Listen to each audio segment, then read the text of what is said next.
Ok, vamos lá.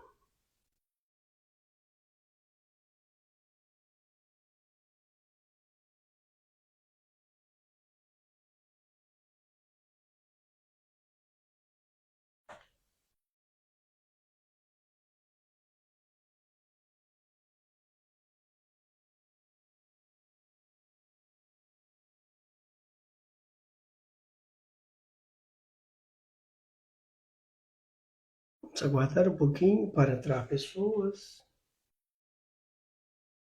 Está aqui tudo à mão. Está aqui tudo à mão.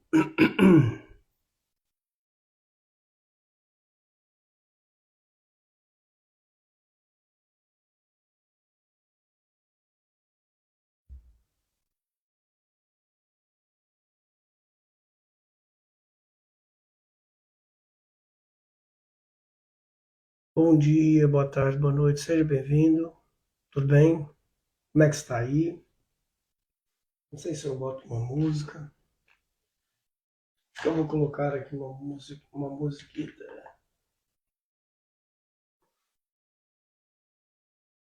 Olá, seja bem-vindo.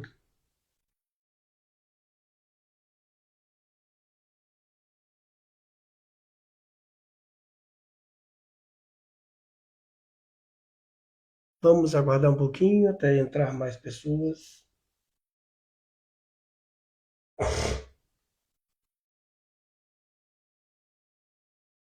Seja bem-vindo, graça e paz.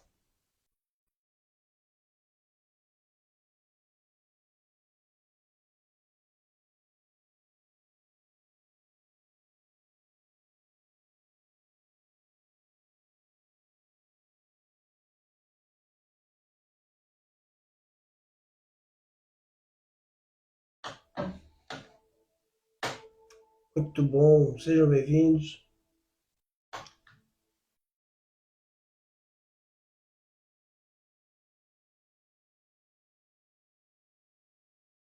Vamos chegando. Boa noite. Sejam bem-vindos.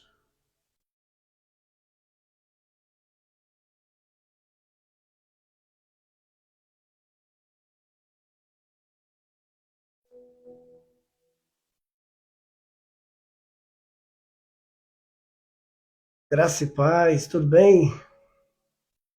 Que bom, maravilha. Estamos ao vivo. Como é que tá o áudio? Tá bom? Ah, mudei o cenário, pintei as paredes.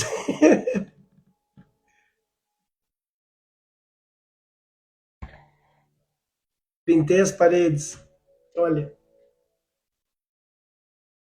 ficou bom. Ah, já tinha o quê? Quase 4 ou 5 anos que eu não pintava nada. Estou testando o microfone para ver se fica bom. Tá bom o áudio?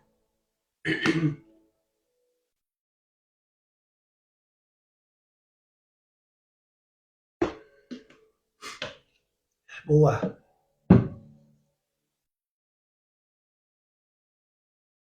Eu tô meio afetado pelo pó da pintura.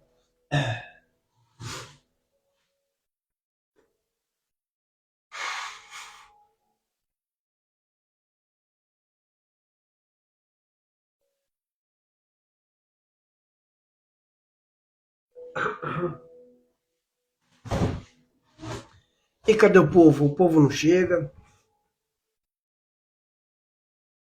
Modier. Consegue ouvir o áudio? Da última vez que eu fui ver o gravado, não estava com áudio.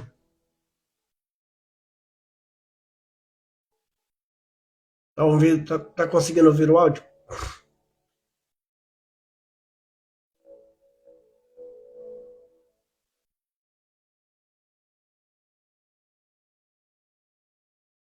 Está sendo gravado aqui também pelo TikTok, para depois nós colocarmos no YouTube e também colocar no Facebook.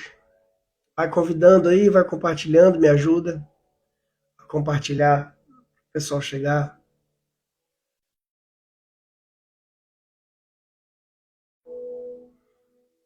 Vamos falar sobre adoração.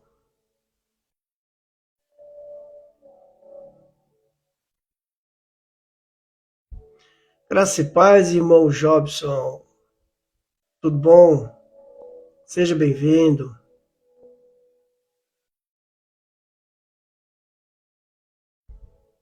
Graças a Deus, acabei de pintar isso hoje. Amanhã vou dormir até tarde. Aí quando acordar tem que... E não posso, né?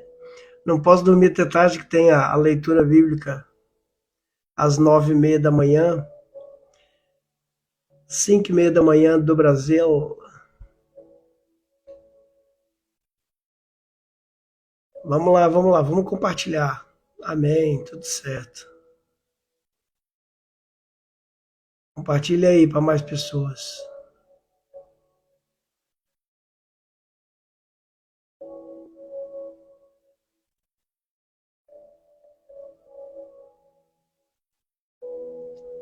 É 9h30 para mim. 9h30 da manhã. O microfone tá ligado.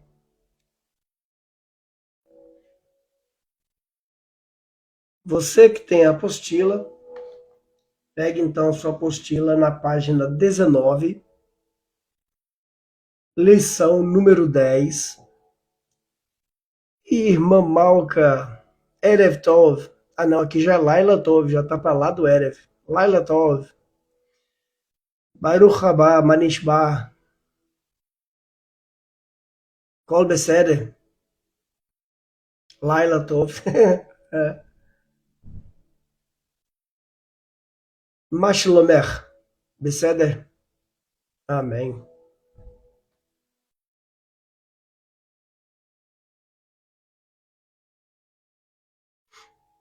Vamos lá então? Vamos lá? Cadê o bicho? Yeah! Você que está assistindo gravado, quando eu faço assim, é porque aqui no TikTok alguém me dá um hurt me. Aí eu faço assim para poder comemorar. Vamos lá então, pessoal. Vão chegando, vão se sentando, puxa a cadeira, puxa o café. Eu acabei de jantar agora, tô meio cheio ainda.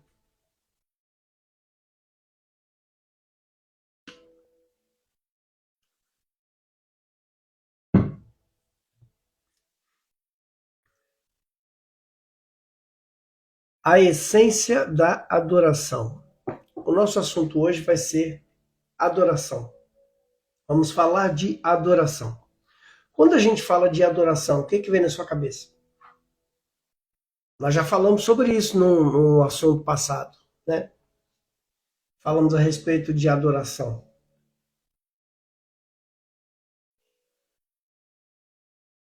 Adoração. Bem-vindo, boa noite. Sandra, seja bem-vinda. Entrega também. Exatamente. Adoração. Nós temos essa palavra adoração. Palavra que nós temos no nosso dicionário português brasileiro. Eu não sei se é também o dicionário português europeu, mas eu acredito que sim. Deve ser a mesma palavra, né? Ela vem do que nós conhecemos como latria. É o tempo todo, né? Desde que acorda até o deitar-se. Exatamente. A latria, como é traduzido, né? Como foi transliterado, traduzido por latim, tem palavras também no hebraico que fala a respeito de adoração, que é também uma rendição, como é que se diz? Uma rendição voluntária, de você se dobrar, se render. um exemplo de adoração.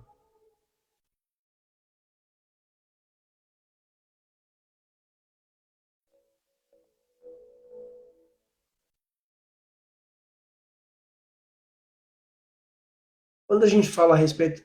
Boa noite, João Marcos. Graça e paz, tudo bem?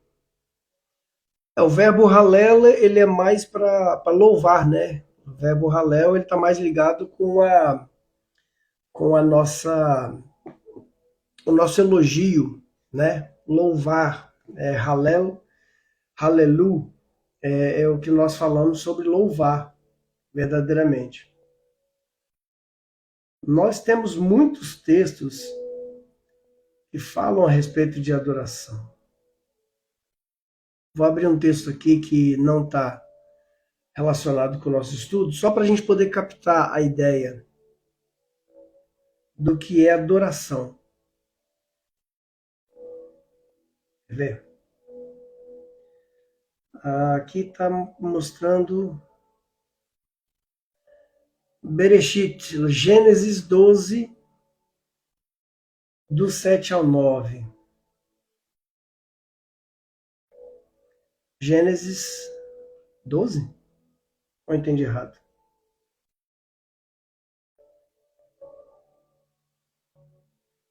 Volta. Não, é isso mesmo. 12, 7 a 9.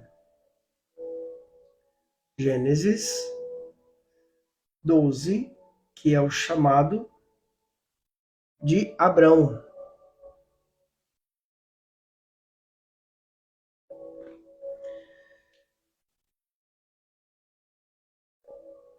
Sua descendência, tarará, edificou um altar e invocou o nome do Senhor, cará. O verbo cará é chamar, invocar.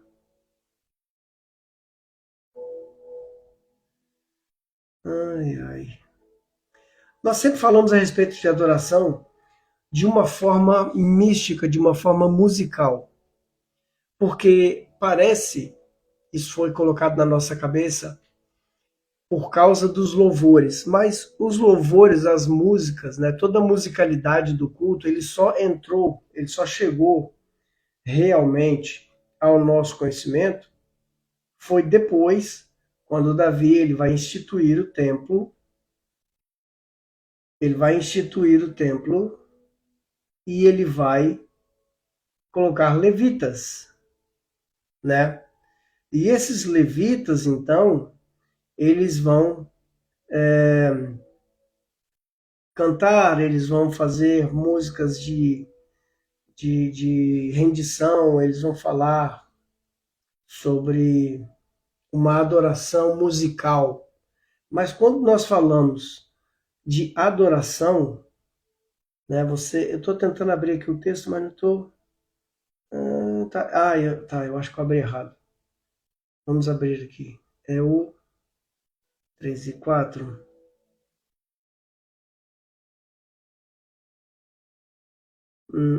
Também não.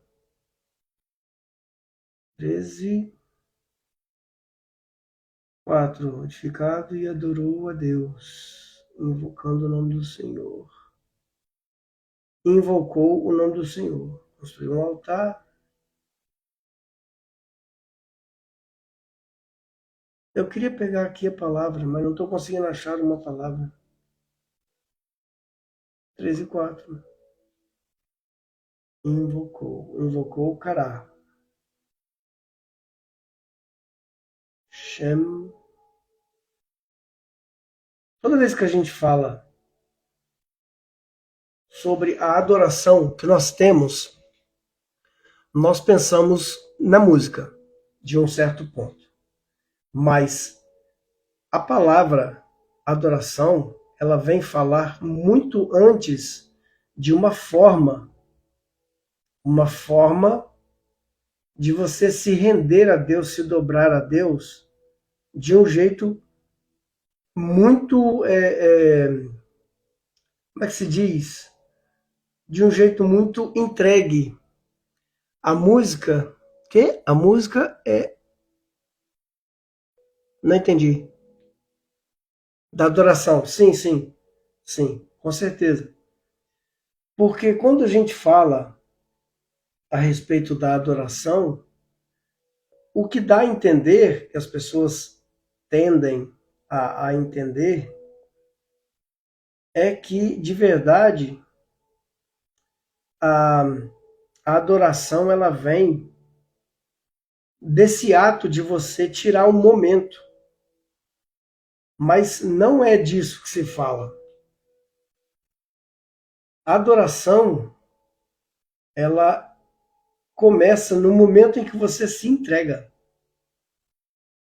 A adoração, ela começa no momento em que você se rende, se dobra, né?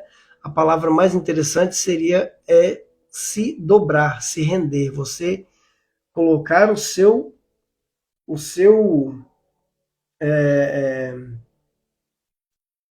o seu movimento, né? A sua intenção. Estou conseguindo achar aqui o texto. Eu estou com dificuldade aqui. Elevação da alma também é uma boa coisa, né? Fala também sobre isso. Adoração, eu queria achar aqui a palavra. Altar. Uhum. Abraão, sai da sua terra que eu te mostrarei. Grande nação, partiu Abraão e levou a Sara, levou o homem, Porque quando a gente menciona o ato de adorar, isso realmente fica restrito. Fica restrito a um momento. Fica restrito a um local. Gênesis 13, 4. 13, 4 não fala sobre isso. E até o lugar da adoração, Macum, Ecumá, de você estar entregue. Em outras traduções está aqui adoração, mas não é adoração, é invocar o nome, né? Porque tudo isso está relacionado com a sua atitude, está relacionado com o seu modo de pensar, está relacionado com a forma com que você se entrega, está relacionado com a forma que você se coloca a ponto de fazer um trabalho para Deus. E quando a gente fala de adoração, deixa eu ver se nessa outra Bíblia aqui vai ficar mais fácil de eu achar.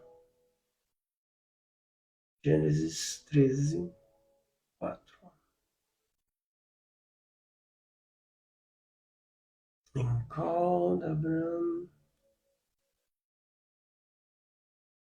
E quando você se rende, você realmente se coloca no lugar de um adorador, que você está de fato deixando de fazer a sua vontade, fazer a vontade dele. Quando a gente vê os textos dizendo a respeito dessa rendição, dessa forma da pessoa se colocar como sendo de fato um servo, e de você se deixar dominar pela vontade de Deus, tudo isso faz sentido de uma forma mais dinâmica. A essência da adoração é rendição, é você se colocar no lugar do adorador, é você se colocar no lugar de você receber de Deus um comando e você executar esse comando com toda a naturalidade, disposição. É muito comum a gente ver pessoas que têm o hábito de pensar e falar assim: ah, porque eu quero fazer a obra de Deus.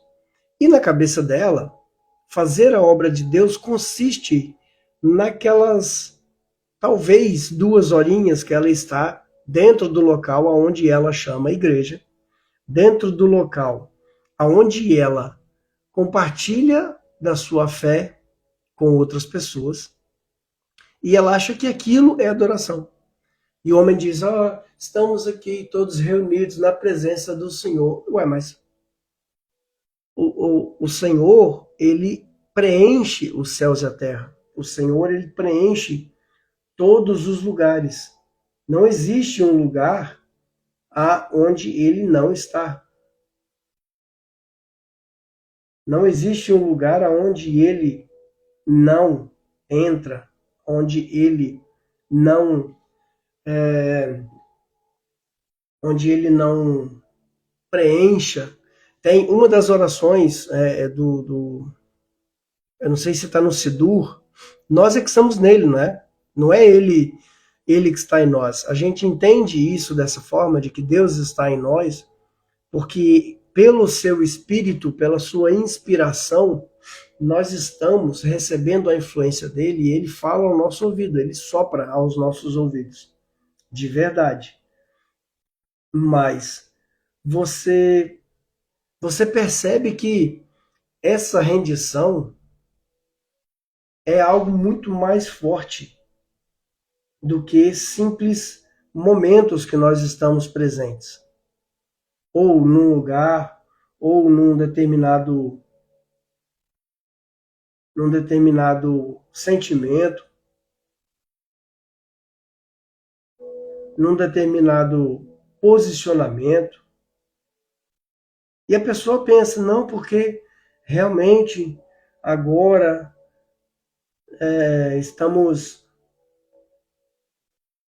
estamos reunidos aqui na presença de Deus. E tem uma oração judaica que eu acho muito bacana, que chama Deus de Makom. A palavra Makom significa literalmente lugar, né? Existe verbos que são colocados diante dessa palavra Makom, como que nós chamamos Deus de onipresente, ou seja, ele está em todo lugar, ele está em todo momento, ativo, né? E a palavra Makom, chamar Deus de lugar, pô é aqui, né? Chama, pô e chama é lá. Então você percebe que Makom dá a ideia de universalidade, dá a ideia de onipresença. A adoração, ela tem que ser, de fato, todo um contexto de vida. Eles usam a palavra shahá, que significa literalmente curvar-se, né? E esse curvar-se, esse prostrar-se, capitular-se, ou seja, você se pôr de joelhos perante uma pessoa e viver conforme, viver nessa conformidade, né? Então você percebe que as palavras que nós utilizamos para adoração, ela é um ato de você se colocar diretamente, não somente a serviço, mas se colocar no lugar de você realmente se deixar, se entregar a Deus. E você se curvar, por quê? Porque você está se rendendo. Quando nós falamos a palavra na oração que o próprio Messias ensinou, né? E fala-se a respeito de... Como é que se fala?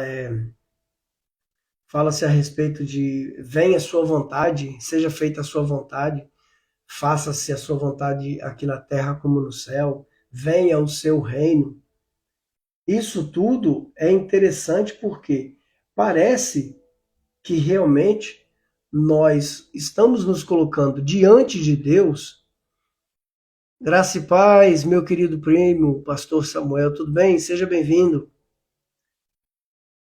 E é como se você realmente se prostrasse, se jogasse com o rosto, com a cara na terra, e você adorar de uma forma tão bonita, tão entregue.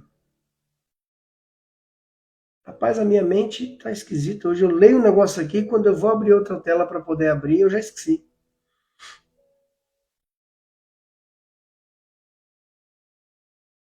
13, 13, 4, 13, 4. Vamos lá, 13, 4. 13, 4. Não.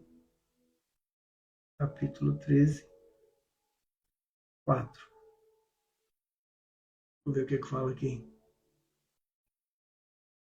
Também é muito utilizado aqui, por exemplo, nos exemplos de Abrão, quando ele constrói altares e ele chama o nome de Deus, né? Ele invoca o nome de Deus. Isso também é bacana.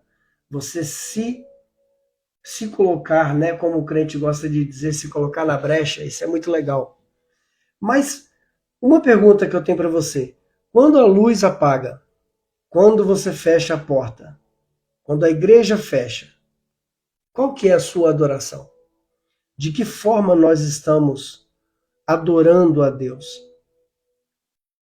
Quando Jesus ele fala com aquela mulher no poço de água, ele diz: porque vem um tempo onde nem aqui e nem em outro lugar vocês vão é, vocês vão adorar a Deus, mas ele será adorado verdadeiramente em espírito, né? A Bíblia do crente fala assim: porque Deus está procurando aqueles adoradores que o adorem em espírito e em verdade, ou seja, verdadeiramente no espírito, na inspiração divina, né? No espírito que Deus ele colocou sobre nós. E você adorar então, quando não tem holofote, quando não tem câmera, quando não tem. A irmã Malca está dizendo aí: a nossa alma tem que ter sede de conexão com o Eterno. E a melhor forma de adorar é sendo o tzadik, que é o justo, né? Então, é nesse momento que você vai ver onde é que está, de fato, o adorador. É nesse momento que você vai ver onde está, de fato, 34:8. Onde é que está, de fato, a sua vida de adoração. Olha outra palavra muito bonita que eu acho aqui, interessante. Kadad. Kadad. Aqui em Êxodo 34:8, Moisés inclinou-se ao chão. Ele usa o termo inclinar, inclinou-se. Kadad, que é o verbo de se inclinar, de se dobrar, de se render. E ele prostrou-se. Aí vem o shahá, curvar. A junção dessas duas palavras dá a entender. Maria Aparecida, boa noite, minha irmã, tudo bem? Seja bem-vinda. A junção dessas duas palavras, se inclinar e se encurvar, na mesma frase, dá a entender esse ato de entrega total, de adoração. Tem uma palavra muito bacana, eu estava lendo um livro uma vez, e um comentarista citou uma palavra que o Charles Spurgeon disse. E ele disse assim, ele estava pregando e fazendo lá, né, o serviço da igreja dele. Porém, o João Marcos está dizendo aí, porém, quando orar, orar em secreto. Exatamente, que o Deus que te vê em secreto vai recompensar você. E aí ele fala assim, que ele estava lá fazendo o serviço da igreja dele, fazendo, né, o culto, a adoração ou a celebração, seja lá como chame, e recebeu um bilhete. Uma irmã mandou para ele um bilhete. De pé também se ora, né? Se adora. Sim, sim, eu tô colocando esses verbos aqui que a gente acha escrito, né, na palavra de Abraão, de Moisés e de outros homens que nós lemos na nossa Bíblia como adoração e a gente não entende o que é adoração, porque a ideia que se passa é uma idolatria. Você chega para um Deus e dá um presentinho, aí aquele Deus que recebeu o presentinho fica super feliz e ele vai agora abençoar o seu dia. E a adoração não é isso. Né? A adoração consiste em você se curvar, se dobrar, se render, abaixar. Quer dizer, essas palavras que no nosso idioma natural refere-se a uma posição física, tem que ser internalizada e você tem que entender isso de forma espiritual. Se render, né? Você pensar assim, poxa, eu quero, sei lá, eu quero comprar isso. E você vai fazer o seu desejo? Você vai comprar? Você vai gastar? É o seu desejo, é a sua vontade? Adoração é quando você... Veja bem, nós entendemos que isso é meu, eu tenho direito, e o meu direito me ajuda a fazer isso. Adoração é quando você abre mão do seu direito. Você tem direito a alguma coisa, mas em nome de Deus, em nome de Jesus, em nome do seu Senhor, você abre mão. Isso é um ato de adoração. Quando você está fazendo alguma coisa e aquilo não necessariamente é algo mal, não necessariamente é algo ruim, mas você está fazendo. E de repente, você sente uma necessidade de deixar de fazer aquilo, mesmo sendo o seu direito, mesmo sendo a sua posse, para que você beneficie outra pessoa, ou para que você tenha uma entrega direta com Deus, isso é adoração. Por exemplo, Paulo, quando ele escreve aos Romanos, Romanos capítulo 6, versículo 13, eu estou usando aqui a linguagem NVI. Está dizendo assim, versículo 13. Com esse sentimento de adorar, né? Quando ele quer, não, nós não temos nada. Exatamente, é isso mesmo. Nós não temos nada. O Marcos disse lá, eu já orei até dormindo, dorme orando e acordei orando. Boa. Então, tá vendo? Romanos capítulo 6, versículo 13 diz assim, não ofereçam os membros do corpo de vocês ao pecado, como instrumento de injustiça, mas antes ofereçam-se a Deus como quem voltou da morte para a vida, e ofereçam os membros do corpo de vocês a Ele como instrumentos de justiça. Aqui ele está falando sobre pecado, né? Ele está falando aqui sobre você morrer para essa vida. Irmão Raul, seja bem-vindo, Deus abençoe.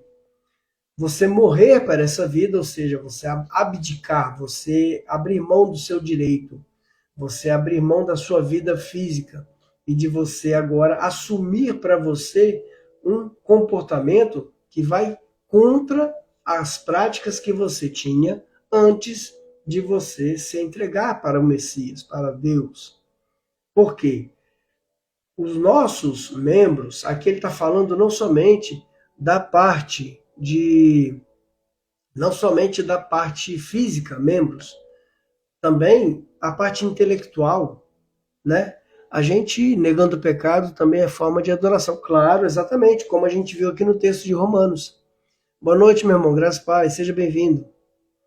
Então, quando nós deixamos, entregamos esses desejos, essas vontades, e a gente começa agora a praticar, a fazer a vontade de Deus, fazer a vontade, né, das pessoas que estão à nossa volta, estamos trabalhando para levar a palavra do Evangelho, para poder... Muito obrigado, obrigado pelo sorvete, olha que bom.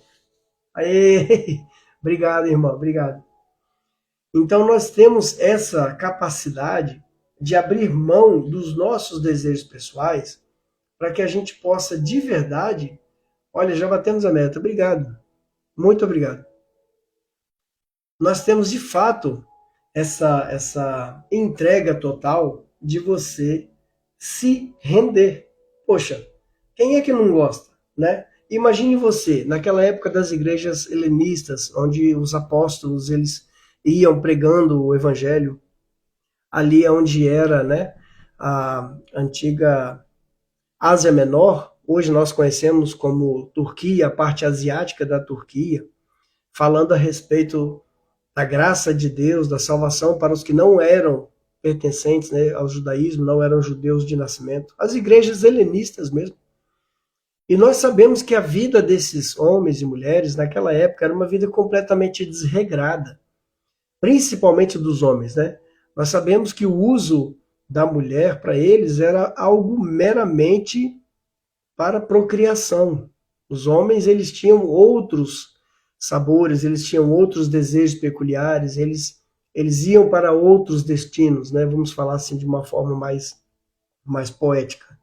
E quando Pedro, quando João e quando aqueles apóstolos que estavam na igreja de Antioquia, eles começam então a pregar o evangelho, eles trazem para aqueles homens uma visão de ser baseadas exatamente no seu corpo físico.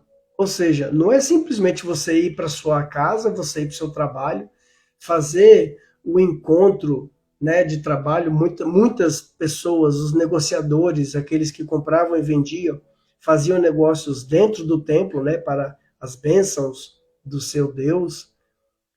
Temos duas escolhas, a da carne ou viver para o eterno. Exatamente, é isso mesmo. Então, quer dizer, para eles, houve uma necessidade de Paulo, Pedro, João, dos apóstolos que estavam ali na igreja de Antioquia, de fazer essas explicações. Vocês não podem levar os membros dos corpos de vocês, ou seja, vocês não podem servir a Deus e servir a prostituição. Vocês não podem servir a Deus e viver dentro dos templos pagãos e tal.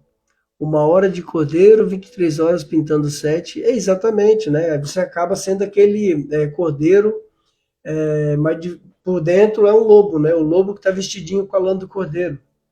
Então, quando nós vemos essa palavra, um outro texto muito conhecido que nós temos é Romanos, capítulo 12, versículo 1, que ele fala: eu imploro a vocês, pelas misericórdias de Deus, que vocês troquem, né, a mentalidade de vocês, que vocês façam uma reviravolta, né? Ele diz aqui, ó, portanto, irmãos, rogo pelas misericórdias de Deus que se ofereçam em sacrifício vivo, santo e agradável a Deus, ou seja, este é o culto racional de vocês. E quando nós falamos culto racional, se você abre aqui a Bíblia grega, por exemplo, vou trazer aqui a Bíblia grega para vocês terem uma noção da palavra que ele diz aqui. Romanos capítulo 12, versículo 1. Ele está dizendo aqui, ó, sacrifício, que é o seu culto racional. A palavra racional é lógicos, de onde vem a nossa lógica. É você fazer um culto não de forma sensorial, não de forma meramente espiritualizada ou de uma espiritualização grotesca, né?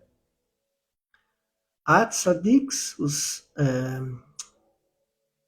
os justos,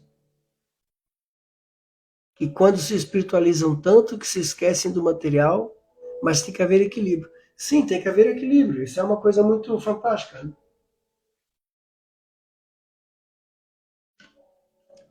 Estamos falando assim, a lógica do culto é você realmente entender.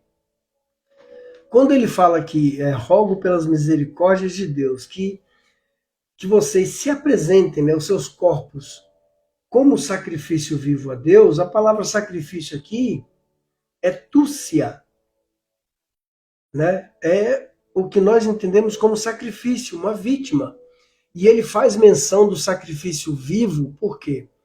Porque na época do Mishkan, que é a tenda do deserto, né, onde eles faziam o encontro para poder fazer os sacrifícios. Depois houve o Mishkan fixo, a tenda fixa na cidade de Davi, até que foi construído o Beit HaMikdash, que é o templo sagrado feito por Salomão. onde era o local e havia o sacrifício dos animais. Então, naqueles sacrifícios dos animais, você tinha, a gente fala nesse sacrifício, mas a palavra correta deveria ser korban, ou seja, uma oferenda, uma aproximação, algo que você faz para alguém de forma a aproximar dessa pessoa, né? Então, acaba sendo que você oferecia um sacrifício morto. O animal foi sacrificado. Vamos definir aqui uma nova meta. Ele está pedindo aqui para definir. Como é que é? Aqui, pronto. Vamos definir então. Definir uma nova meta. Definir nova meta. Então eles ofereciam, né, os bichinhos lá, os boizinhos e tal, como sendo o sacrifício do animalzinho, né? Mas aqui está sendo diferente. Aqui ele está dizendo o seguinte. Vou colocar aqui uma coisinha diferente, só para a gente poder colocar só 10. Que é o sacrifício vivo do corpo de vocês, ou seja, é o trabalho que vocês vão fazer, a fazer o trabalho de forma a utilizar o corpo de vocês, a lógica de vocês, vocês entendendo, como é que é?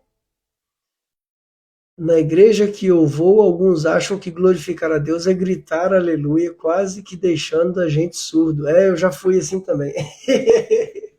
Eu também já fui assim, do ré-plé-plé, né? Como é que fala? Os penteca. Também já fui penteca. Mas o sacrifício santo e agradável a Deus, o sacrifício verdadeiro, ele é um sacrifício onde você coloca à disposição de Deus a sua própria vida, a sua própria noção, sabe? É você falar de Deus como quem entende. Quando nós falamos de fé, alguém para você na rua e pergunta sobre a sua fé, o que você diz? O que é fé? Mas você tem fé? Fé em quê? Como é que funciona a fé? É por isso que nós temos que ter a lógica.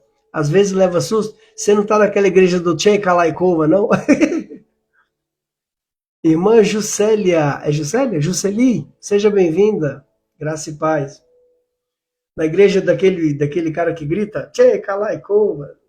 Então, é porque quando a pessoa fala com você a respeito da sua fé, o que você entende? O que você fala? Confiança? A sua fé, ela é depositada em quem? Ela é depositada em Deus, no sacrifício meritório de Messias, de Jesus. Boa noite, tudo bem? Seja bem-vinda. No sacrifício de Jesus, que é o sacrifício vicário, substitutivo, ele foi para a execução no seu lugar. Então você entende que realmente a fé, ela tem que ter uma lógica. Agora, quando você vai conversar com uma pessoa e a pessoa fala, poxa, eu vou à igreja, né? Já fomos ensinados de uma maneira muito errada de que igreja é o lugar. Igreja não é lugar. Igreja, desculpe, a palavra igreja não existe.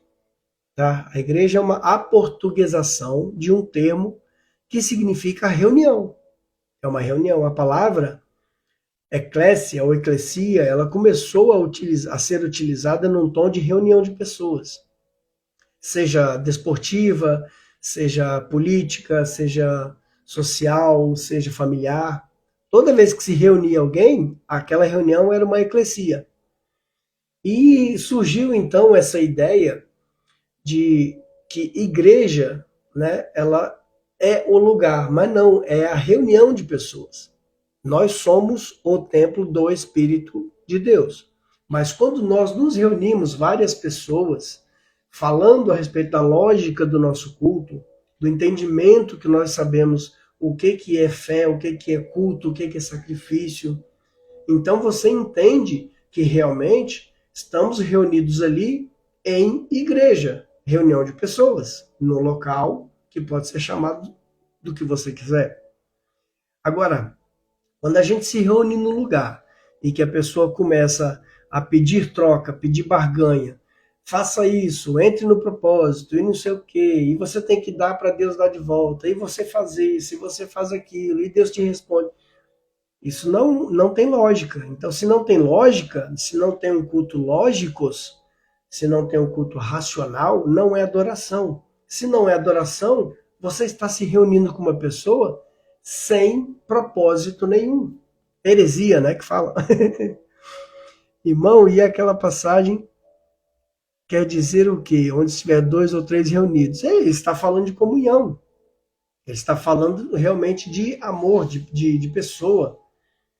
Quando nós falamos a respeito de reunião, é uma reunião com propósito. Quer dizer, se você junta dois ou três amiguinhos aí, né, da sua igreja, vamos colocar assim, poxa, vamos lá em casa então e a gente vai jogar um videogame, a gente vai tomar como é que fala?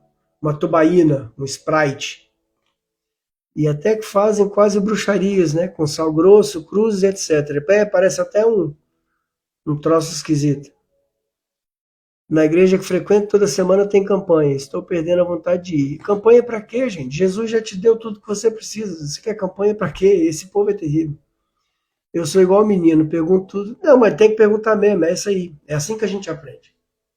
Agora imagina uma coisa. Então quer dizer, se você juntar dois ou três amiguinhos, for para tua casa e vai tomar ali uma tubaína, um chazinho gelado, sei lá o quê, e vocês vão começar a jogar um videogame. Isso também é igreja?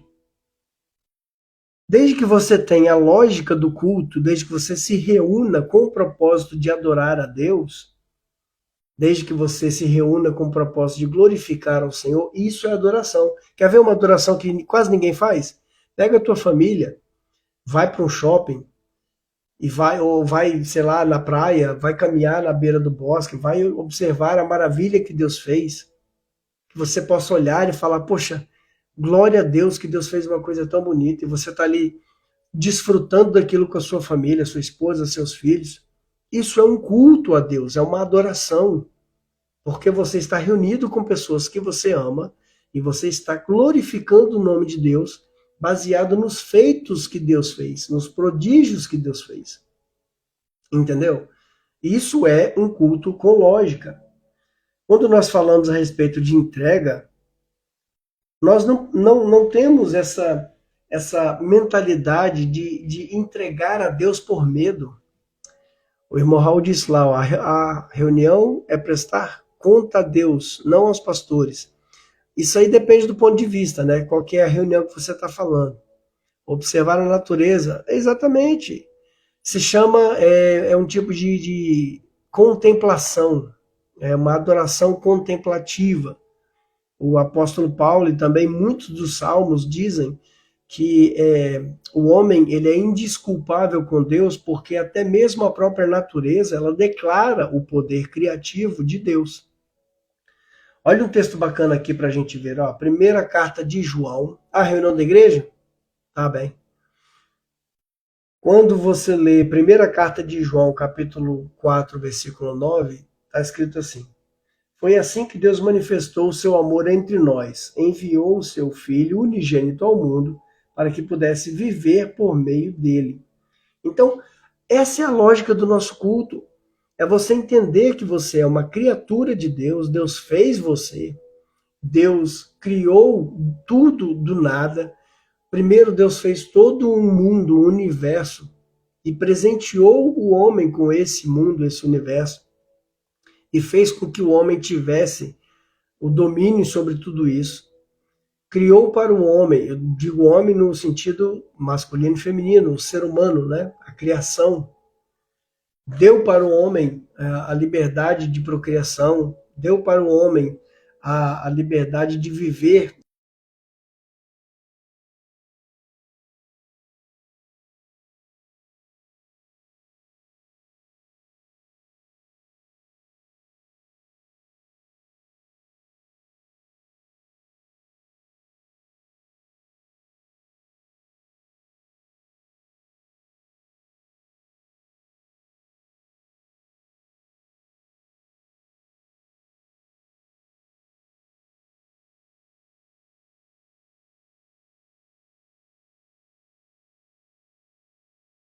Tudo bem, Ju? Graça e paz na sua vida. Já não sei há quanto tempo tem que ficou que ficou sem gravar o áudio. Sem gravar o áudio no Instagram. Então veja bem. Quando nós nos reunimos com o propósito de aprender de Deus,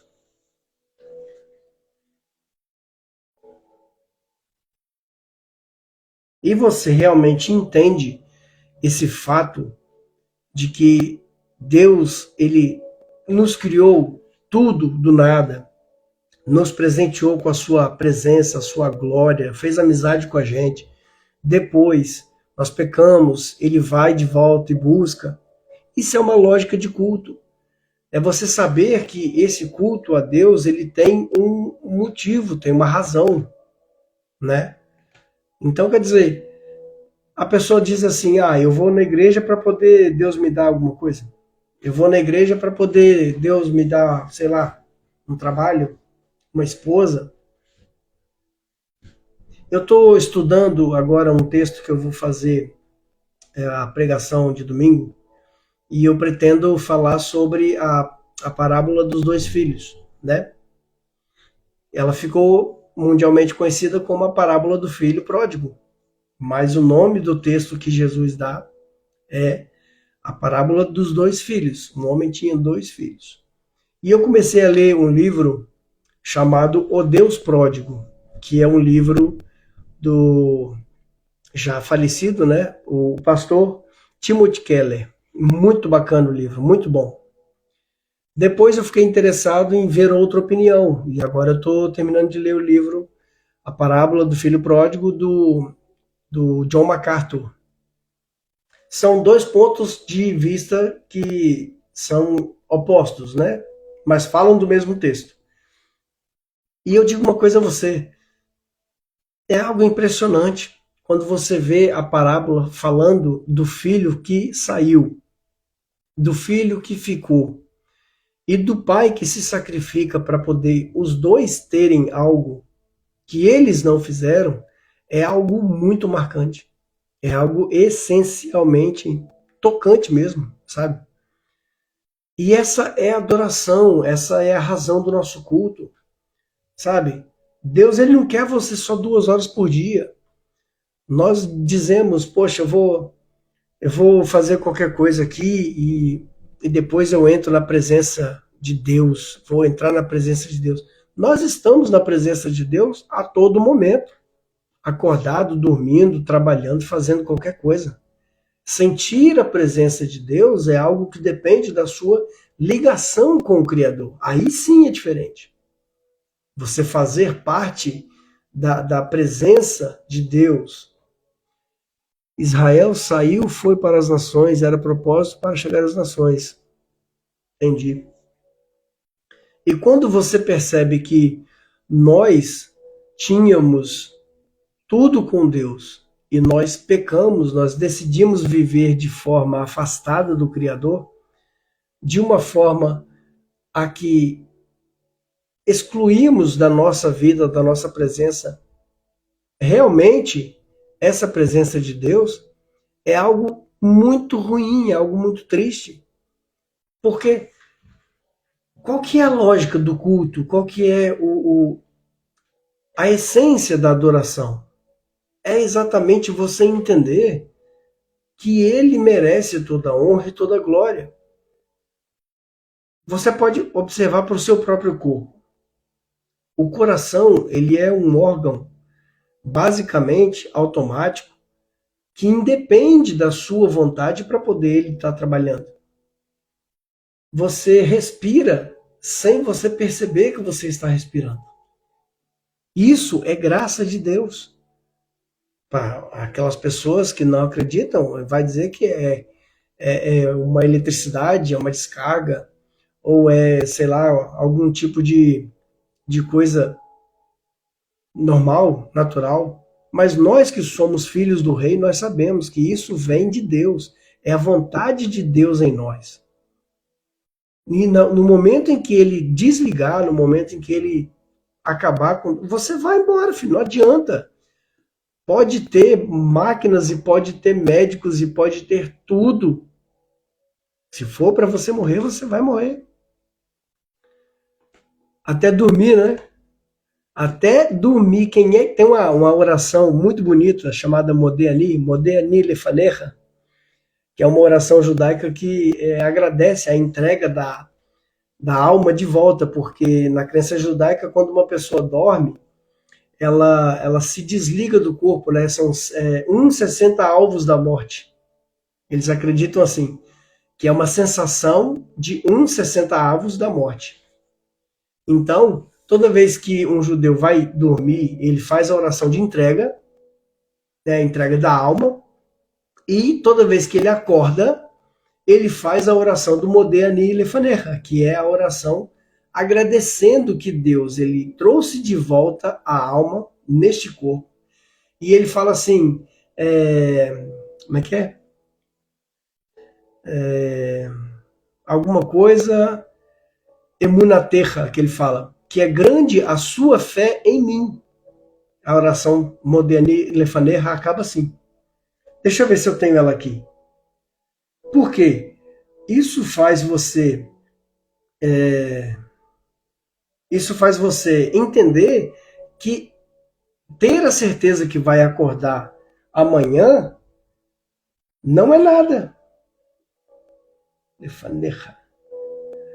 Ter a certeza que você vai acordar amanhã, ninguém tem. Quem é que tem? Ó, a oração é assim. Modéani Lefanecha Melech Chai Vechayam. Vechayam. Não, Vekayam. Modéani Lefanecha Melech Chai Vekayam. Shehechta bi nishmati behemla. Rabá emunatecha. Rabá emunatecha. Então, traduzindo, ele está dizendo aqui, eu agradeço a ti, Rei vivo e existente, né, que é o eterno, que devolveu a minha alma dentro de mim. Aí aqui está traduzido de uma outra forma, mas Rabá emunatecha significa grande é a tua fé em mim. Rabá é grande. Emuná, fé, e emunatecha é uma forma de falar sua, a sua fé. Então, segundo essa oração, um judeu, ele agradece a Deus sempre que ele acorda, porque Deus, aqui no site do Rabad, eu estou lendo direto da fonte do Rabad. A fonte do Rabad está a Rabá Emunatecha. Não sei qual que é a fonte que você usa. Então, quer dizer, não tem nada certo. Não tem nada certo. Hoje você está aqui, está trabalhando, está forte, está bonito, e amanhã você não acorda. Eu acho que o Rabad é Askenazi, né? O Rabad é Askenazi. Então, a sua adoração ela é feita a todo momento. A todo o momento. Lembra aquele texto que eu falei para vocês do Salmo 150? O último versículo? Chol ha-neshama tehalelia, aleluia. O último versículo. 6K. Obrigado. As palmas de vocês, ó, palmas, ó. Palmas. Muito obrigado. 60, já ia falar 60. 6K. 6K de ajudinha. Então, veja bem. Esse texto diz que, se você ler de uma forma corrida, tudo o que tem fôlego, louve ao Senhor. Mas se você troca a leitura de Neshama para Nishma, significa em toda, Kol HaNeshama, em toda a respiração. Louve a Deus. Tehalelia. E ele termina com aleluia. Isso significa o quê? Tiago, o apóstolo Tiago, quando escreve a sua carta, ele fala assim: não seja como os incrédulos e fala, vou fazer isso, vou para tal lugar, vou fazer, vou acontecer. Diga, se Deus quiser. Se Deus. A irmã Malga está dizendo lá, eu faço essa oração moderni também o Shema, ao deitar e acordar. A irmã Malga é judia, viu, pessoal? Judia judaica, israelense.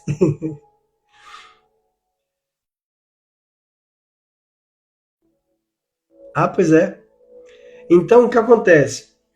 O apóstolo Tiago, né, ele fala a respeito disso. Sempre diga, é, eu vou, ela é agro, a irmã Malca é euro. Sempre diga, eu vou a tal lugar, eu vou fazer tal coisa. Não, se Deus quiser, se Deus permitir. Olha, irmã Nilda, achou o caminho, tudo bem, já chegou na hora do amém. Entendeu? Porque o mundo, ele gira em torno do eu. Eu sei, eu faço, eu consigo. É assim que eles pensam. Só que nós temos que ter a certeza de que não existe nada certo nessa vida. A única coisa que nós podemos colocar como sendo certo de verdade é que todo mundo vai morrer. Dessa vida, ninguém vai sair vivo.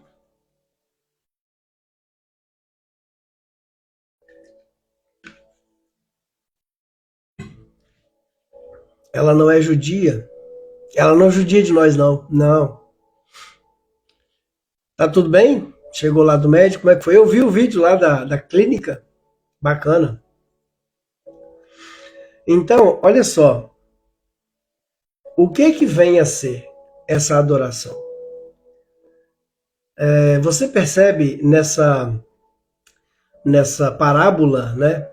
Em hebraico a gente fala machal. Nessa parábola, nesse exemplo que o Messias fala a respeito dos dois filhos, que um era um filho pródigo e o outro era o filho mais velho, não tem nome o povo. Nenhum dos dois queria o pai.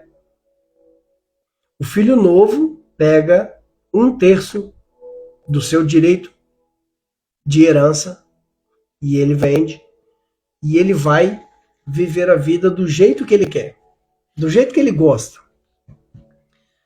O outro, que era o mais velho, ele tinha direito a 2/3 da herança.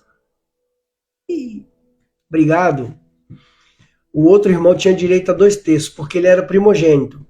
A lei do Bechorot, a lei do primogênito, falava que todo primogênito ele é sacerdote da casa, todo primogênito ele tem direito de governo sobre os irmãos, e todo primogênito ele tem direito de herança dobrada. Então, se naquela época, né, as pessoas tinham 2 filhos e existe a necessidade de dividir a herança, então a herança seria dividida em 3. 1/3 vai para o filho mais novo e 2/3 vai para o Bechor. O Bechor era o primogênito. Então, se você pegar eu vou dizer para vocês, consigam esse livro. É fantástico, os dois. Consigam os 2 livros. Que é o livro O Deus Pródigo, do pastor Timothy Keller. É maravilhoso, fantástico. Você lê com 3 horas, você lê o livro todo. Se você for muito bom, 2 horas você lê o livro todo. Acho que é 170 páginas, é rapidinho. E depois você faz a leitura, essa já é maior, a parábola do filho pródigo do pastor John MacArthur. E você vai entender. E ele fala assim, o Timothy Keller fala, nenhum dos 2 filhos queria Deus. No caso o pai, né? Nenhum dos 2 filhos queria o pai. Porque você pensa no discurso do filho mais novo, ele diz assim, quando ele está lá no chiqueiro, né? Querendo, desejando se alimentar da alfarroba que os porcos comiam, e ele olha para cima. A Bíblia fala assim, ele olha para cima e cai em si e diz: o meu pai tem comida. Os servos do meu pai. Olha, irmã Jade, bem-vinda. Glória a Deus pela sua vida. Até os servos do meu pai têm o que comer e beber. Vou me levantar e vou até meu pai. E vou dizer para ele que eu quero ser como um dos seus servos, porque já não tenho direito de ser chamado seu filho. Agora preste bem atenção. Ele em momento nenhum disse: eu vou embora porque eu estou com saudade do meu pai.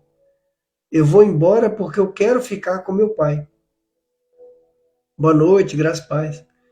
Eu vou embora porque eu quero sentir o abraço do meu pai. Entendeu? Em nenhum momento ele fala isso. Em nenhum momento o filho pródigo, pródigo significa gastador, né? Significa aquele que vive em excessos, né? Em nenhum momento ele diz que ele vai voltar. Ele só foi embora porque estava na pior, não é? Então você pegou já o sentido da parábola. Em contrapartida, o filho mais velho, ele não tinha boa relação com o pai. Porque o pai começa a dar a festa e não chama o filho mais velho. O filho mais velho está trabalhando. O filho mais velho é orgulhoso, invejoso do mais novo. Judá e Israel perdeu o pai. Então preste bem atenção. O filho mais velho, ele também diz a mesma coisa. Eu trabalho para você que nem um escravo. Eu faço tudo para você. Eu nunca desrespeitei uma ordem sua, um mandamento seu. Trabalho para você feito um escravo. E você nunca me deu nem um cabrito para poder comer com os meus amigos. E o pai fala a coisa óbvia. Ué, mas, pera lá. Tudo o que eu tenho já é seu. Se você voltar alguns versículos atrás, está dizendo lá que o pai juntou toda a sua herança. Em grego, a palavra grega que está lá é bios. Ele pegou toda a sua vida e dividiu entre os filhos. Então o mais velho, assim como o mais novo, já tinha recebido a sua herança. Só que a lei dizia que enquanto o pai estivesse vivo, ele poderia ter o usufruto do bem, mas a herança já estava dividida. Então quando o pai diz para ele, tudo que eu tenho já é seu, ele está constatando que, de fato, já era dele. Ou seja, o filho mais velho estava triste, com raiva, porque o mais novo gastou tudo irresponsavelmente e voltou, e agora o pai está dando uma festa com o cordeiro que é dele. Nenhum dos dois quer o pai. Nenhum dos dois quer o pai. Eles só querem os benefícios, né, João? Eles só querem. Assim somos nós. A gente não quer Deus. Fala baixinho para Deus não ouvir. Nós não queremos Deus. Nós queremos o que Deus dá. Entendeu? Nós não acreditamos na Bíblia. Nós acreditamos nas interpretações que nós fazemos da Bíblia. Então, quando você fala qual que é a razão, qual que é a essência da sua adoração, qual que é a essência que leva você a se prostrar, a se render e adorar Deus de verdade, é o Pai ou é o benefício que o Pai dá a você? É uma visão legal, não é? É uma visão muito legal. Depois eu mando para você o livro, os 2 livros para você ver.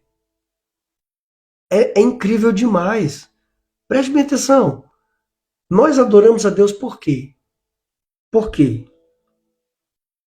Porque Ele me dá uma bola, Ele me dá um alimento, porque Ele...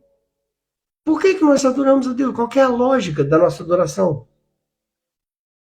Qual que é o motivo da gente se reunir e adorar? Não, nós não gostamos de Deus, nós não queremos Deus. Poxa, Eu vou glorificar Deus porque Ele me deu um teclado novo, eu vou glorificar Deus porque Ele me deu uma canequinha da moda, ou eu vou glorificar Deus porque Ele me deu um relógio novo, eu vou... Oi, amigo, Efésios capítulo 1 diz: nós estávamos mortos em nossos delitos e pecados, e Ele nos vivificou juntamente com Cristo. Nós estávamos mortos. Entende isso? Nós estávamos mortos no meio do lamaçal dos nossos delitos e pecados. E Ele nos deu vida novamente. Eu penso sobre herança, quem trabalha não precisa, quem não trabalha não merece. Pode ser, pode ser. Mas falando a respeito de herança de Deus, o versículo nem tudo dá graças, o apóstolo Paulo fala isso também, em tudo seja grato. Porque parece, nós fomos verdadeiramente ensinados que vamos em busca de Deus ou quando queremos algo bom ou quando tudo já vai mal. Isso é Provérbios, né? O homem sábio deixa herança para sua prole. Eu acho que é o Mishlei, é Provérbios. Então, perceba bem uma coisa. Quando a gente fala a respeito de adoração, nós temos realmente esse sentido que foi dado pelo próprio Deus para nós. E por que a gente adora a Deus? Deus, ele é o conhecedor de todas as coisas, presente, passado e futuro. Se você lê uma profecia, profeta Jeremias, ele faz uma profecia para Israel, no capítulo 29, versículo 11. Ele manda uma carta para os exilados que estão lá em Babel, na Babilônia. E no meio do discurso, ele solta a seguinte frase: porque sou eu que conheço os planos que eu tenho para vocês, diz o Senhor, planos de fazê-los prosperar e não de causar dano, planos para dar a vocês esperança e futuro.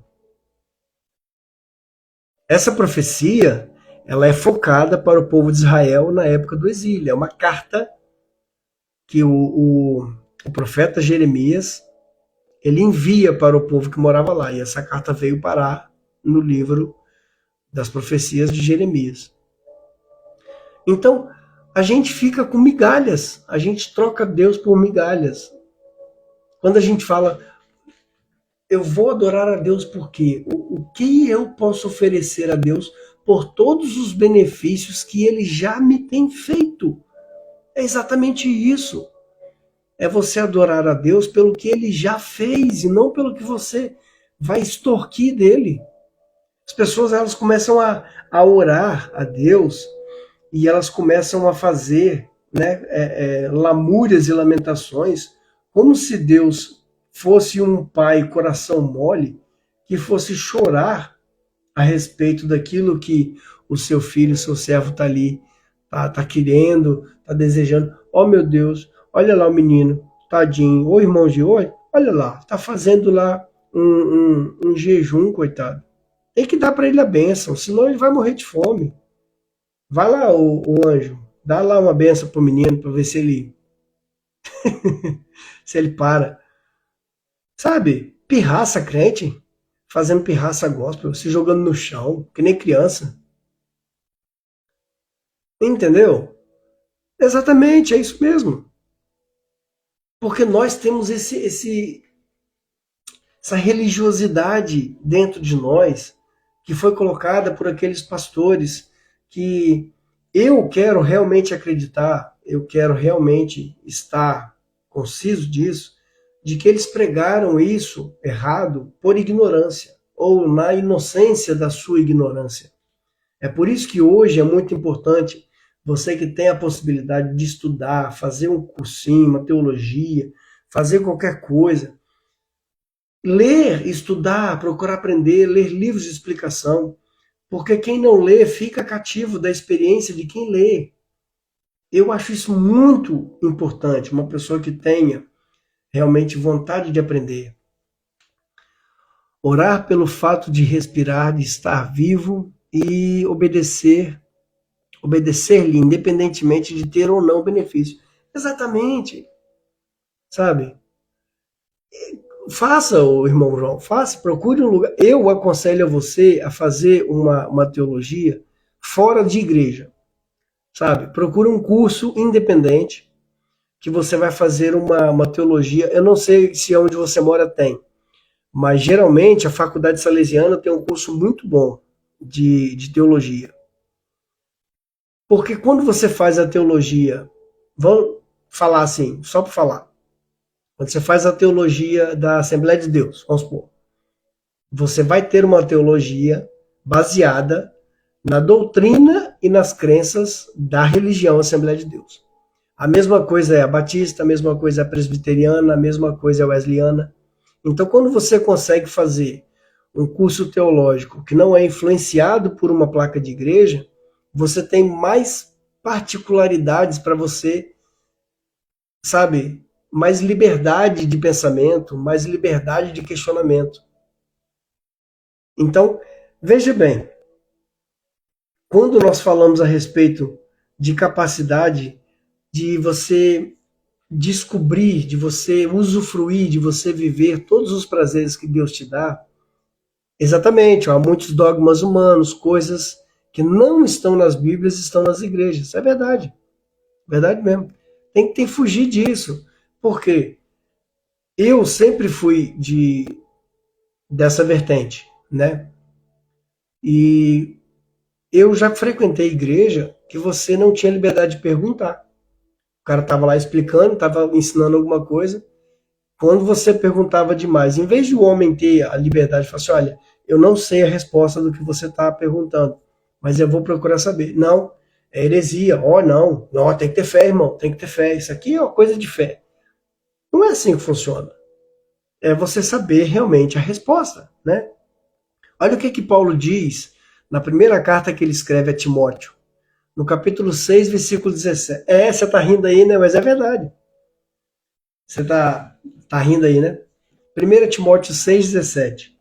Ordene aos que são ricos no presente mundo que não sejam arrogantes, nem ponham a esperança na incerteza da riqueza, mas em Deus, que de tudo nos provê ricamente para a nossa satisfação. 18. Ordene-lhes que pratiquem o bem, sejam ricos em boas obras, generosos e prontos a repartir. E dessa forma, eles acumularão um tesouro para si mesmos, um firme fundamento para a era que há de vir, e assim alcançarão a verdadeira vida.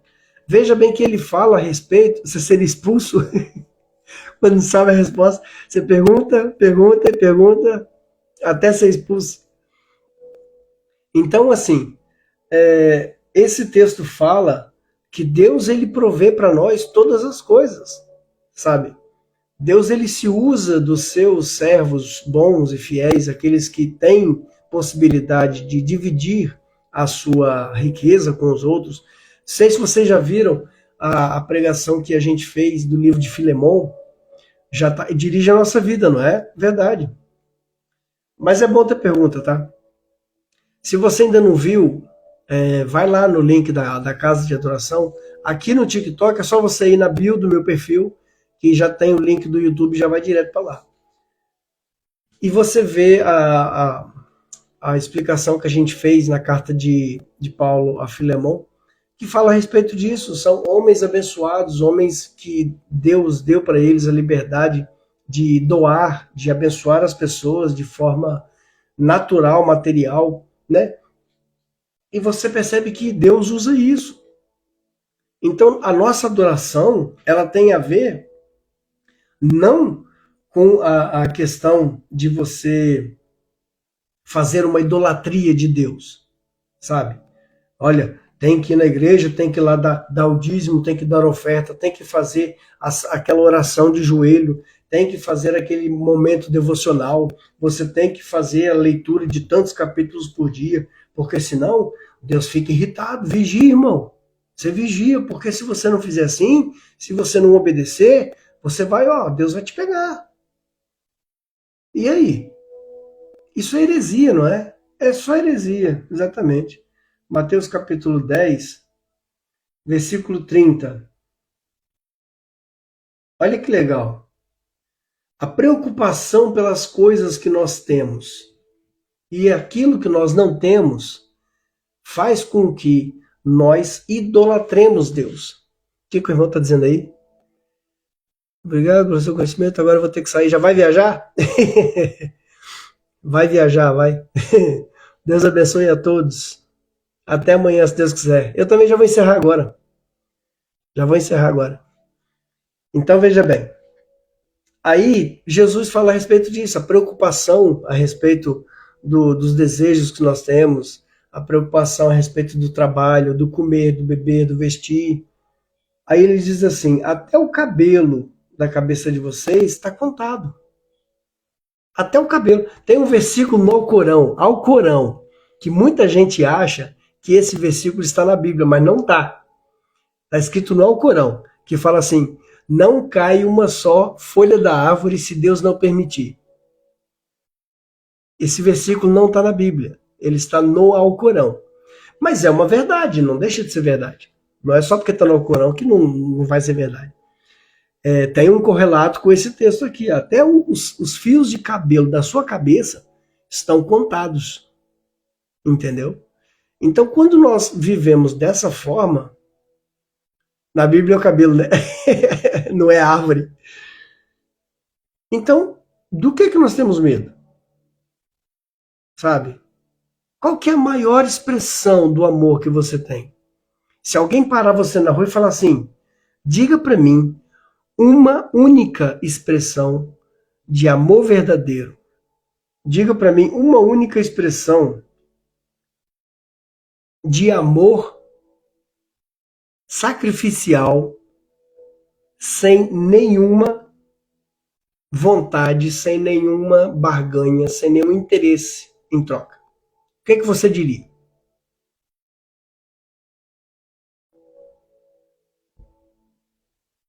Já pensou nisso? Já falamos aqui da razão, da essência da nossa adoração, o motivo por qual nós adoramos e por que a gente adora. Agora, se alguém parar você na rua e falar assim: qual que é o exemplo, a expressão de amor, a maior expressão de amor que você pode dar para alguém?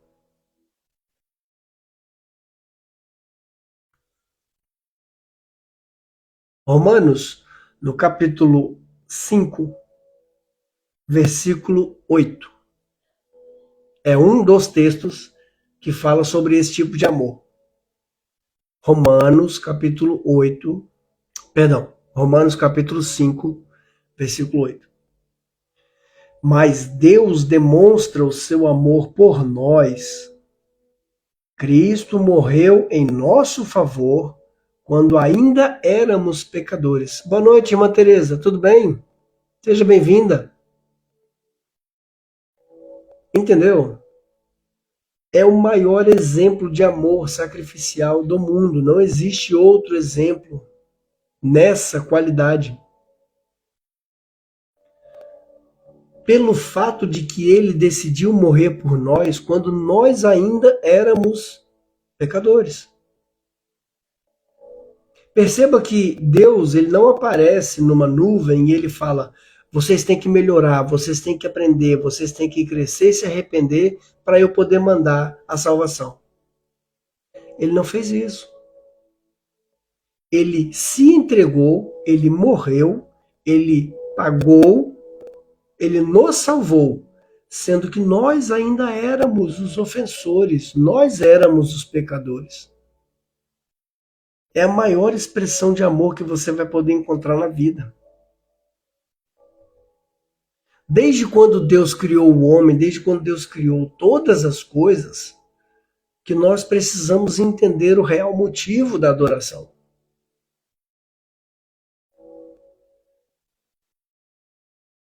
Não vi o vídeo ainda. Tá lá no grupo? Eu vejo lá depois.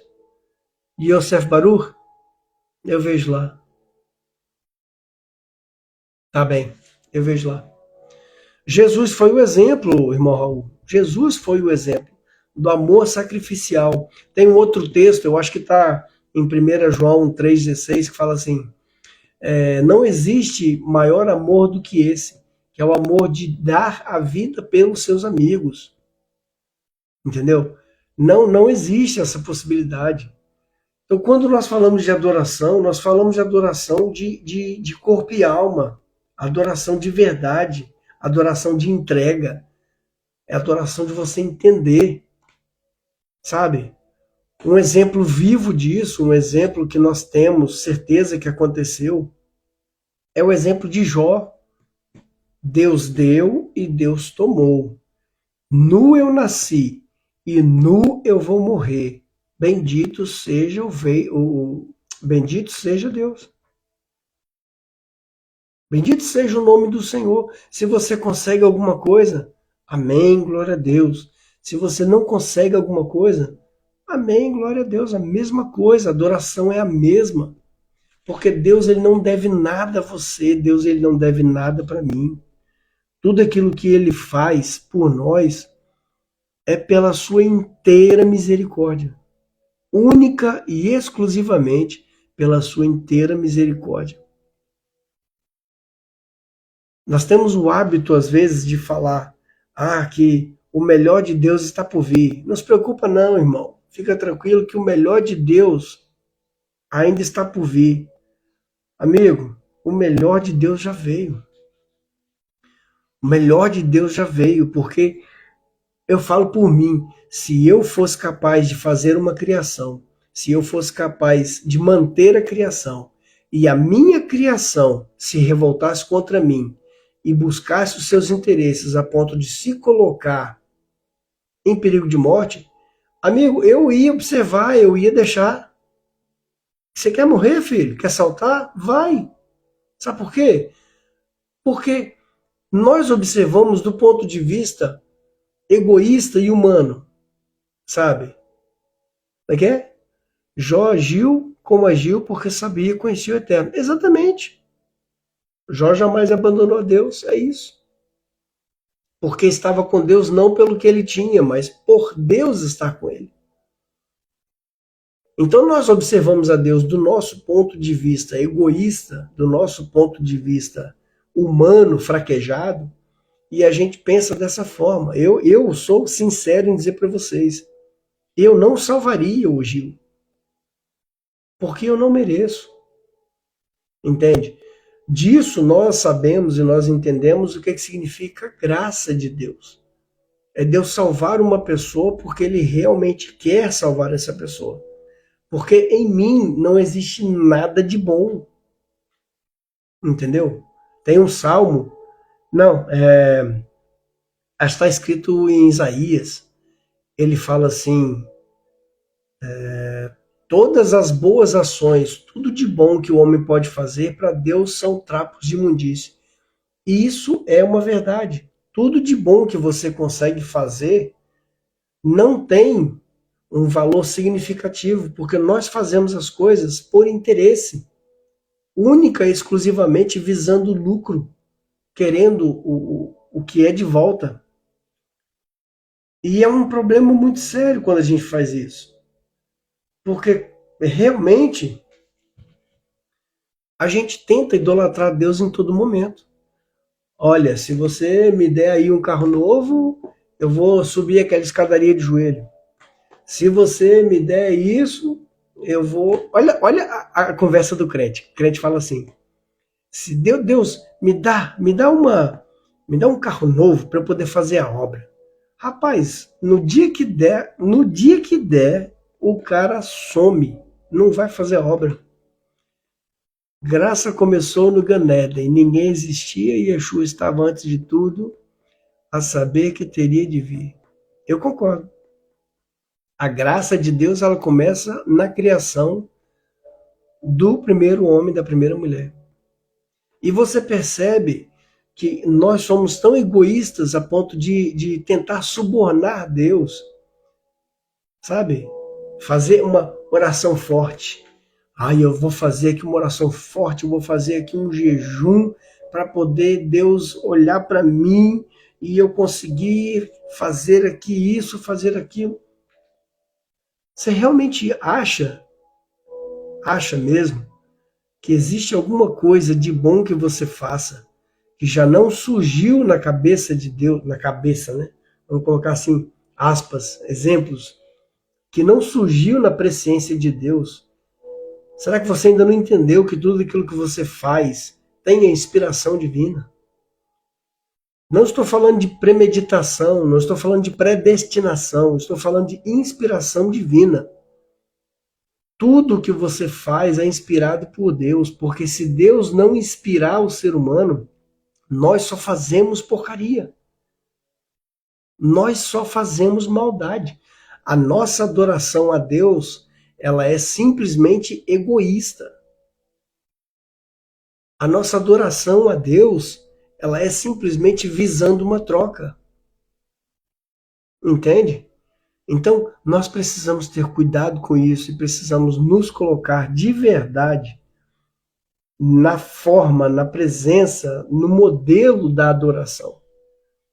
Porque nós adoramos a Deus pelo que Ele é e não pelo que Ele tem para dar. Nós adoramos a Deus baseado no que Ele já fez e não naquilo que Ele vai fazer. Porque se você observar, se você achar que Deus precisa fazer alguma coisa para você adorar, você não entendeu nada. Você é um idólatra. Porque você está achando realmente que Deus tem que dar alguma coisa para você para que você venha fazer alguma coisa para Ele. Nós acreditamos que se a gente não adorar a Deus, Ele vai morrer de fome. Você acha que Deus ele se alimenta da sua adoração? Você acha que Deus ele recebe os 10% que você deixa lá onde você se reúne? Você acha que é isso que é importante para Ele? A nossa adoração, ela consiste numa vida de entrega a Deus. Sempre.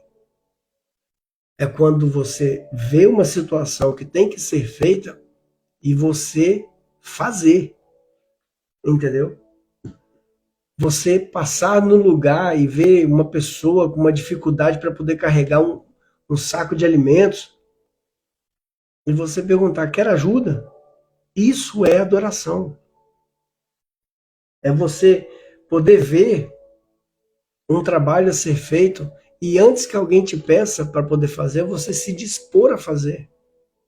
Isso é adoração. Não é você ir para aquele lugar que você chama de igreja. Não é você ir para aquele lugar e pegar o microfone e cantar. Olha, eu comecei a contar a história da mulher que falou com Charles Spurgeon e não terminei.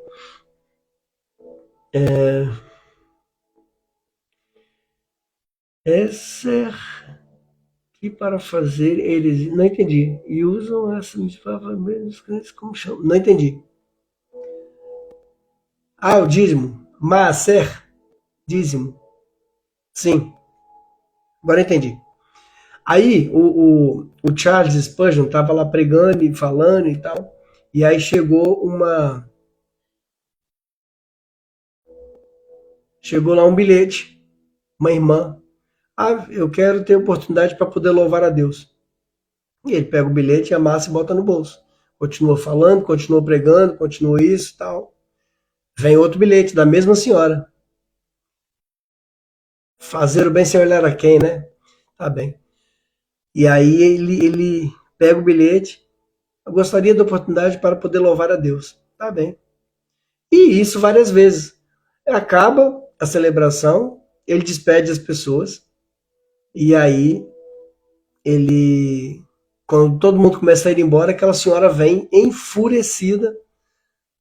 Pastor, eu falei que eu queria louvar a Deus, eu queria cantar para Deus e você não deixou. Aí o Charles falou assim, não, Pode cantar agora. Pode pegar aí o microfone e canta aí agora. Ah, mas agora não tem ninguém me vendo. Então você queria louvar a Deus ou você queria o louvor para você mesmo? Você estava adorando quem? E é isso que nós fazemos. A gente só faz o bem para os outros quando tem câmera, só quando tem selfie. Fazer assim o bem, selfie. Aqui, Deus, ó, tô fazendo. Status, né? Eu acho engraçado isso. Não existe, né? Hoje em dia não existe mais dízimo, não existe. Não tem aonde você guardar alimentos para você fazer divisão. Não tem isso. E o problema da pessoa dizer que ela quer fazer a obra de Deus, fazer obra, é igual os outros dizem, eu quero viver da obra.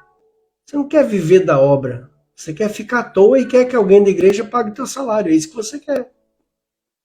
Porque viver da obra é o que o apóstolo Paulo fazia. Ele fabricava tendas de dia e pregava à noite. Isso é viver da obra. Eu não sou contra uma igreja que tem possibilidade de dar uma ajuda financeira ou até mesmo assinar um contrato para alguém que se diz pastor, para ele poder dominar. Dominar não, desculpa. Para ele poder tomar conta daquele local, daquele ministério.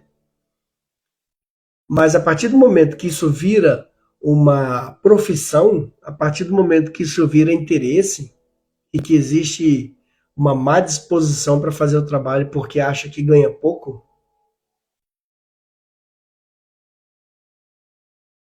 por outro lado, o povo não ajuda a obra se não for obrigado pelo dízimo. Porque pessoas de mente fraca, pessoas que têm a mente pequena, é igual a irmã Malca está dizendo aí. Tecnicamente, não existe dízimo, não existe mais. Entendeu? Nem os judeus hoje que vivem lá na Terra Santa, eles praticam dízimo. O dízimo, ele era uma ordenança para ser executadas dentro da terra de Israel pelos levitas, não fora. Entendeu? O problema todo é esse, é que na adoração a pessoa acha que o dinheiro não entra. E entra, porque eu quero ir para uma igreja que tem um banco acolchoado. Eu quero ir para uma igreja que tem uma grande tela, um grande ecrã, igual a gente chama aqui em Portugal, uma grande tela para poder colocar ali a mídia, né? Eu quero ir para uma igreja que tem ar-condicionado. Então ajuda, meu amigo. Água geladinha, cafezinho, ajuda a pagar. É por isso que eu gosto sempre de colocar a ideia. Todos nós somos diáconos. Não precisamos de cargos, não precisamos de nomes, de títulos para poder fazer um serviço a Deus. Qualquer um pode fazer. Entendeu? Eu não preciso pegar o microfone lá na frente e ficar pedindo dinheiro, igual a irmã Malca falou aí, colocando medo nas pessoas. É porque se você não der dinheiro aqui, você gasta na farmácia. Se você não der dinheiro aqui, vai vir o devorador, o migrador, o furador, o serralheiro, sei lá o que vai vir, vai comer teu dinheiro. Isso é mentira, isso é heresia. É colocar medo nas pessoas. Vai pro inferno. Eu vi um maluco dizendo assim que a pessoa que não dá o dízimo, ela não vai pro céu, porque tá escrito que não dar dízimo é roubar a Deus. Gente, isso é tão hipócrita, isso é tão ridículo. Sabe? O livro de Malaquias tem 4 capítulos. Eles pegam um versículo, um único versículo, e eles usam esse texto. Ei, Roger, bom dia, boa noite. Tá tudo bem? Como é que tá a família? Então eles pegam esse texto e botam medo nas pessoas. E por que que a gente fala a respeito de pregação do evangelho de graça? Da graça e de graça. É porque a gente precisa ter realmente na cabeça que o valor já foi pago. A manutenção do prédio, você pagar o aluguel, você pagar água e luz, você pagar uma ajuda de custo para a pessoa que mora longe, vir dar um estudo para você, ou se você quer ter realmente alguém que você chama de pastor disponível na sua vida o tempo inteiro, você se juntar com a diretoria da igreja. Eu não acredito em igreja que é dominada por um pastor só. Está errado isso, não aceito. Não sou ninguém para aceitar, mas eu não aceito. pessoa tem que estar no lugar que é dirigido por uma diretoria. E aí a diretoria assume, sabe? Fala assim, olha, não, nós vamos então colocar aqui para você um salário tal, para você sair do seu emprego e você tomar conta desse lugar.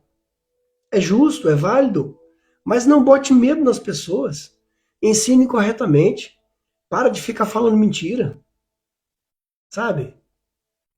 Isso é ajuda, fazer ajuda, né? Quarta-feira mesmo pregaram Malaquias 3:10 lá na igreja. Olha, então, é um sinal de Deus. Olha, eis que te digo. Já viu? Pessoal, vamos encerrar? Vamos encerrar. O assunto tá ficando bom. Falou que é dízimo, o pessoal adora, né? Aí todo mundo quer pegar um porrete para dar uma porretada. Vamos encerrar então. Um tema para nossa reflexão. A essência da adoração é rendição. Tá bom? A essência da adoração é rendição. Precisamos aprender a nos render ao Senhor, né? Para o quê? Pedir o dízimo? Não, Deus me livre, quero dízimo não. Não preciso. Graças a Deus eu não preciso de dinheiro. Um versículo para memorizar. Romanos, capítulo 6, versículo 13.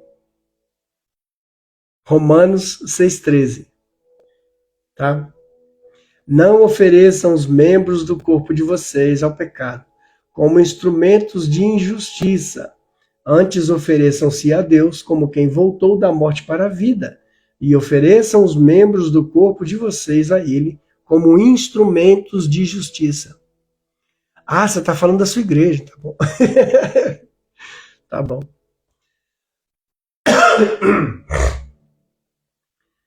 Uma pergunta para meditar.